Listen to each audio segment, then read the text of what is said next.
مصر کا پہلا فرعون۔ قدیم مصر میں دریائے نیل کے کنارے انسان کی آبادکاری 6000 قبل مسیح میں شروع ہو گئی تھی۔ 3000 برس کے طویل عرصے تک دیہاتوں سے قصبے، قصبوں سے شہر اور شہروں سے ریاستیں تو بن گئی، مگر یہ خطہ ایک متحد ملک کی شکل اختیار نہیں کر سکا۔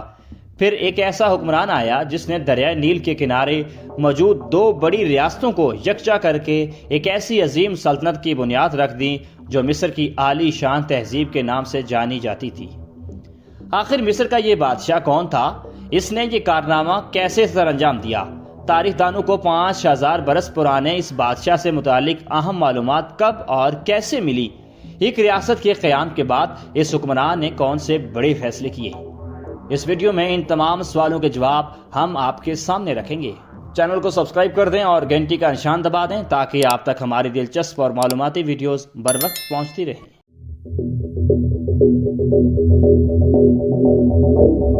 ناظرین، آج سے 5000 برس قبل مصر ایک ملک کی شکل میں نہیں تھا، بلکہ اس وقت 2 بڑی ریاستیں وجود رکھتی تھیں، بالائی مصر اور زیریں مصر۔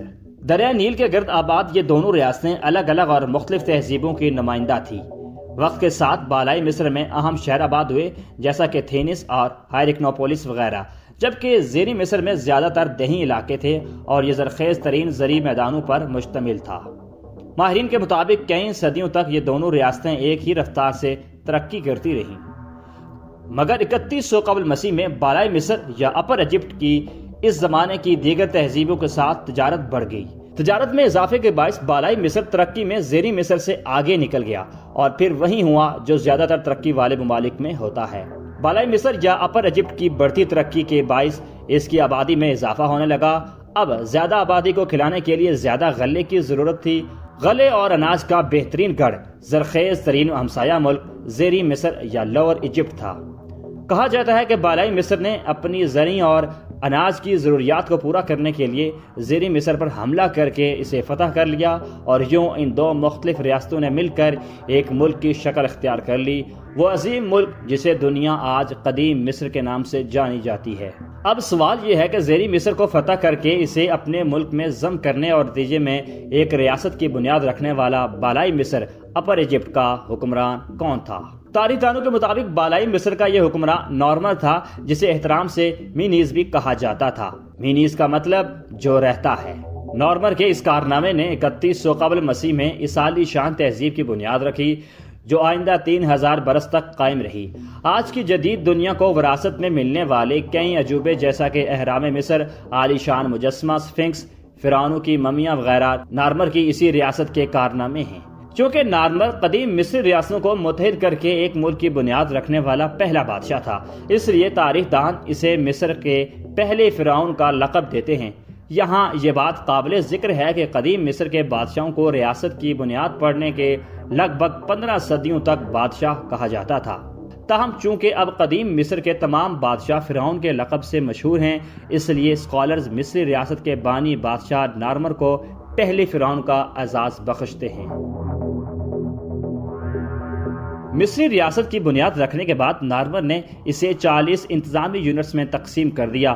ان انتظامی یونٹس کو نومز کہا جاتا تھا، جبکہ ان پر حکمرانی کرنے والوں کو نوماد کہا جاتا تھا۔ اپنی حکمرانی کو مضبوط کرنے کے لیے نارمر نے فتح شدہ ملک زیریں مصر کی شہزادی نیتھرٹیپ سے شادی کر کے اسے ملکہ بنا لیا۔ اس کے علاوہ نارمر نے فوجی مہمات کی مدد سے نئے علاقے فتح کر کے اپنی سلطنت کی سرحدوں کو مزید وسعت دی۔ آئیے اب جانتے ہیں کہ مصر کے پہلے فرعون نارمر سے متعلق ماہرین کو اہم معلومات کہاں سے ملی۔ سال 1897 یا 1898 میں آثار قدیمہ کے 2 برطانوی ماہرین جیمز کیوبل اور فریڈرک گرین کو مصر میں ایک مندر کی باقیات میں ایک اہم تھالی یا پلیٹ ملی۔ یہ تھالی 2 فٹ لمبی تھی جسے ایک ہی پتھر سے تراشا گیا تھا۔ اس پر اہم علامات اور تصاویر بنائی گئی تھی۔ جس مندر سے یہ تھالی دریافت ہوئی وہ قدیم مصر کے شہر ہائرکنوپولس میں بنایا گیا تھا۔ یہ شہر مصر کے پہلے شاہی گھرانے کا ابتدائی دارالحکومت رہ چکا تھا۔ یہی وہ تھالی تھی جو مصر کے سب سے پہلے فرعون کی کہانی دنیا کے سامنے بیان کرتی ہے۔ ماہرین اسے فرعون نارمر کی تھالی کا نام دیتے ہیں۔ امریکن ہسٹوریکل ایسوسی ایشن کے مطابق اس تھالی میں فرعون نارمر آنکھ کے میک اپ کو استعمال کرنے سے پہلے مکس کیا کرتے تھے۔ چونکہ نارمر نے اس تھالی پر اپنی اہم کامیابی کو ریکارڈ کرایا ہوا تھا، اس لیے اس دور کا اہم ترین ڈاکومنٹ یا دستاویز سمجھی جاتی تھی۔ اس تھالی کی دونوں سائڈوں پر اہم تصاویر اور علامات تھی جن کی تفصیل آپ کے سامنے رکھتے ہیں۔ اس کے ایک حصے میں تصاویر اور علامات کی شکل میں کنندہ معلومات میں بادشاہ نارمر کو بڑے قد کے انسان کے طور پر دکھایا گیا۔ تصویر میں اس نے بالائی مصر کی حکمرانی کا تاج پہنا ہوا ہے۔ اس تاج کو ہیجٹ یا بالائی مصر کا سفید تاج کہا جاتا ہے۔ اس تصویر میں نارمر کھڑا ہے اور دشمن نیچے بیٹھا ہے۔ نارمر نے ایک ہاتھ میں دشمن کے بالوں کا کچھ حصہ پکڑ رکھا ہے، جبکہ اس کے دوسرے ہاتھ میں ایک عصا ہے جس سے دشمن کے سر کو پھوڑنے والا ہے۔ ماہرین کے مطابق تھالی پر موجود تصویر میں نارمر کی اس پوزیشن کا مطلب فتح ہے۔ تھالی پر شکست خور دشمن کے سر کے اوپر ایک باز فالکن بھی موجود ہے جو ہارس دیوتا کو ظاہر کرتا ہے۔ اس باز کے پنجوں میں ایک رسی ہے جسے دشمن کی ناک کے ساتھ جوڑا گیا ہے۔ بعض ماہرین کے مطابق باز کی شکل میں دیوتا ہارس رسی کی مدد سے بادشاہ نارمر کو مزید دشمن قیدی بنا کر پیش کر رہا ہے۔ اسکالرز کے مطابق یہ نارمر کی زیریں مصر کے لوگوں پر مکمل غلبے کی علامت ہے۔ تھالی کی اسی جانب سب سے نیچے نارمر کے دو دشمن ہیں جو اس کے غیظ و غضب سے بچنے کے لیے بھاگنے کی کوشش کر رہے ہیں۔ اس پتھر کی پلیٹ پر نارمر کے پیچھے ایک گنجا خدمتگار کھڑا ہے جس نے بادشاہ کے جوتے تھامے ہوئے ہیں۔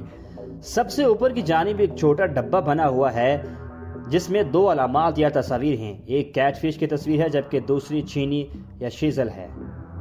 ماہرین کے مطابق ڈبے میں موجود یہ علامات دراصل قدیم مصر کے رسم الخط یعنی تحریری لکھائی میں استعمال ہونے والی علامات ہیں جو نارمر کے نام کو ظاہر کرتی ہیں۔ اس لکھائی میں کیٹ فش کو نار پڑھا جاتا ہے جبکہ چینی کو مر پڑھا جاتا ہے۔ یوں کیٹ فش اور چینی مل کر نارمر کا نام بناتی ہیں۔ بادشاہ نارمر کے نام والے ڈبے کے دونوں طرف گائے کی شکل والی ایک دیوی موجود ہے جس کا نام ہاتھر ہے، جو محبت، حسن، موسیقی، رقص، افزائش نسل اور خوشی کی دیوی تھی۔ نارمر کے نام والا ڈبہ ہاتھر دیوی کی دو تصویروں کے درمیان ہے اور دیوی نیچے بادشاہ کے فتح کے مناظر کو خیرخواہی سے دیکھ رہی ہے۔ نارمر کی فتح و کامرانیوں کی کہانی تھالی کے دوسری سائڈ پر بھی جاری رکھی گئی ہے۔ دوسری جانب پہلی سائڈ کی مانند سب سے بالائی حصے کے کونوں میں گائے کی شکل والی ہاتھر دیوی کی دو تصویریں ہیں جن کے درمیان ڈبے میں کیٹ فش اور چینی بنی ہوئی ہے جو اسی دور کی تحریری لکھائی میں بادشاہ نارمر کے نام ہیں۔ اس سے نیچے بادشاہ نارمر نے زیر مصر کا سرخ تاج پہن رکھا ہے جس کا مطلب ہے کہ وہ زیر مصر کو فتح کر چکا ہے۔ یہاں فرعون نارمر اپنے سپاہیوں کے ساتھ پیش قدمی کر رہا ہے، ساتھ ہی اس کے شکست خور دشمن بندھے ہوئے ایسی حالت میں پڑے ہیں کہ ان کے قلم شدہ سروں کو ان کے پیروں میں رکھا گیا ہے۔ اس منظر میں بھی نارمر کی جسامت سب سے طویل دکھائی گئی ہے۔ اس سے نتیجے بادشاہ کے دو خدمتگاروں کو دکھایا گیا ہے جو رسوں کی مدد سے دو ایسے افسانوی درندوں کو کھینچ رہے ہیں جن کی گردنیں آپس میں پھنسی ہوئی ہیں۔ یہ دو افسانوی درندے سانپ اور چیتے کی نسل کا ملاپ ہیں جنہیں سرپوپارس کہا جاتا ہے۔ تھالی پر ان دو درندوں کی آپس میں الجھی گردنوں کے درمیان بادشاہ کے میک اپ مکس کرنے کی جگہ ہوتی تھی۔ پلیٹ کے اسی سائڈ پر سب سے نیچے بادشاہ کو ایک ایسے بیل کی شکل میں دکھایا گیا ہے جو سنگوں سے باغی شہر کی دیوار گرا رہا ہے اور دشمن کو پیروں تلے روند رہا ہے۔ ناظرین، یہ تھی مصر کے پہلے فرعون کی داستان۔ امید ہے یہ ویڈیو دیکھ کر آپ کو اہم سوالوں کے جواب مل گئے ہوں گے۔ انشاءاللہ اگلی ویڈیو میں قدیم مصری تہذیب کے بارے میں مزید دلچسپ اور حیرت انگیز معلومات آپ کے سامنے رکھیں گے۔ تب تک کے لیے اللہ حافظ۔